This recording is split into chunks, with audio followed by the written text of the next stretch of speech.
नमस्कार सभी को। रसायन विज्ञान के मोस्ट इंपोर्टेंट क्वेश्चन आइए शुरू करते हैं। तो पहला है, आधुनिक रसायन विज्ञान का जन्मदाता किसे माना जाता है?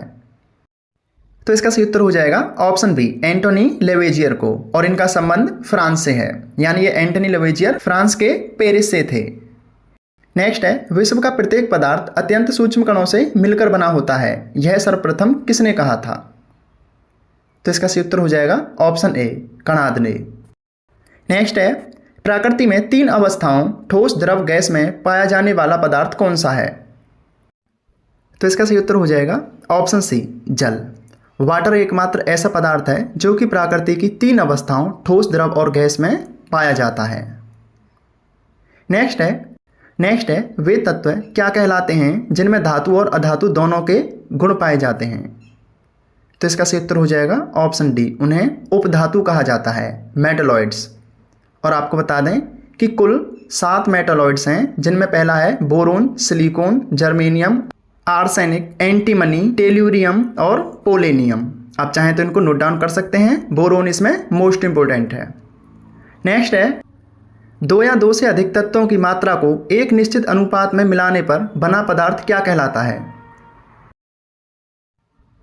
तो इसका सही उत्तर हो जाएगा ऑप्शन बी, यौगिक। इसे यौगिक अथवा कंपाउंड कहेंगे। जैसे कि जल में 2 हाइड्रोजन होते हैं और 1 ऑक्सीजन होता है, उसको मिला करके H2O जल बनता है। और ग्लूकोज C6H12O6, इसमें भी एक निश्चित अनुपात में तत्व मिले हुए हैं, तब जा करके ये एक पूर्ण कंपाउंड बना हुआ है। अगर इसमें से किसी की मात्रा घटती है या फिर बढ़ती है तो वो पूर्ण तरह से कंपाउंड नहीं बनेगा।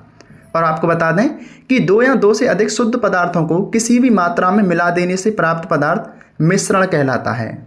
इसको मिक्सचर कहेंगे। और मिक्सचर 2 तरह के होते हैं, समांगी और विषमांगी, यानी होमोजीनियस और हेट्रोजीनियस। और एक ही तरह के तत्व से बना पदार्थ शुद्ध पदार्थ कहलाता है, इसको भी आप याद रखिए। नेक्स्ट है, पारा और ब्रोमीन किस अवस्था में पाए जाने वाले तत्व हैं? तो इसका सही उत्तर हो जाएगा ऑप्शन बी, पारा और ब्रोमीन द्रव अवस्था में पाए जाते हैं। और आपको बता दें कि ये पारा एक धातु है, लेकिन फिर भी कमरे के तापमान में ये द्रव अवस्था में पाया जाता है। लेकिन ब्रोमीन एक अधातु है और ये भी द्रव अवस्था में पाई जाती है। बहुत इंपॉर्टेंट क्वेश्चन है, एग्जाम में पूछा भी जाता है। और ब्रोमीन तो डायरेक्ट पूछ लिया जाता है कि ब्रोमीन क्या है, धातु या अधातु? तो आपको याद रखना है, अधातु है।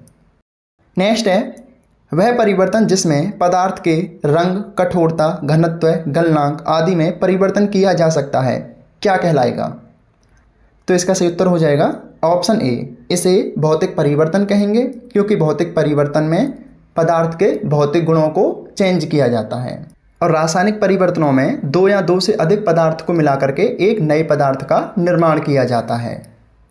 नेक्स्ट है, पदार्थ के ठोस से गैस में परिवर्तित होने की प्रक्रिया क्या कहलाती है?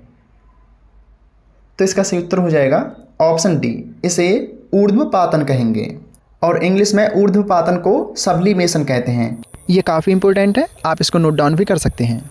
और इसके उदाहरण हैं आयोडीन, कपूर की गोलियां, नेफ्थलीन, अमोनियम क्लोराइड। तो आप चाहें तो इनको नोट डाउन कर लीजिए। इसके एग्जाम्पल भी इंपॉर्टेंट हैं, क्योंकि इसमें पदार्थ डायरेक्ट ठोस से गैस में परिवर्तित होता है, ना कि इसमें द्रव अवस्था का यूज होता है। नेक्स्ट है, वह ताप जिस पर कोई ठोस पदार्थ अपनी ठोस अवस्था से द्रव में परिवर्तित हो जाता है, क्या कहलाता है? तो इसका सही उत्तर हो जाएगा ऑप्शन ए, इसे गलनांक कहेंगे।